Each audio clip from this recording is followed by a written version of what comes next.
అది Fallopian tubes వైపు ప్రయాణించి ఫలదీకరణం కోసం గుడ్డును వెతుకుతుంది. ఇదే గర్భధారణకు మొదటి దశ. స్పెర్మ్ గుడ్డులోని బయటి పొరను చీల్చుకుని లోపలికి ప్రవేశిస్తుంది. ఒక స్పెర్మ్ మాత్రమే గుడ్డులోనికి వెళ్ళగలదు. ఒక స్పెర్మ్ లోపలికి వెళ్ళిన వెంటనే గుడ్డు ఉపరితలం మారిపోతుంది.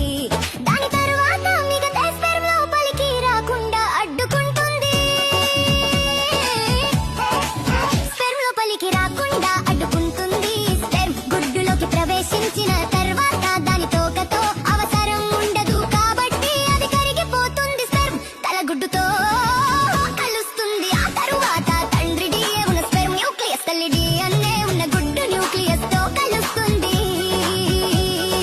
ఇద్దరి జన్యు సమాచారం కలిసి మొత్తం 46 క్రోమోజోమ్స్ ఏర్పడతాయి. అందులో సగం తండ్రి నుండి సగం తల్లి నుండి వస్తాయి.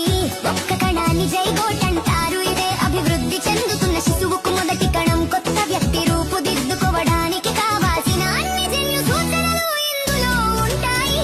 జైగోటు వేగంగా కణ విభజన ప్రారంభిస్తుంది. 2 కణాలు, తర్వాత 4, తర్వాత 8 ఇలా చిన్న కణాల గుంపుగా మారుతుంది. ఈ కణాలు విభజన చెందుతుండగా ఫాలోపియన్ ట్యూబ్ గోడలలోని మృదువైన కండరాల కదలికలు మరియు సిలియా అనే చిన్న వెంట్రుకల లాంటి నిర్మాణాలు జైగోట్ను గర్భాశయం వైపుకి ముందుకు నెట్టుతాయి.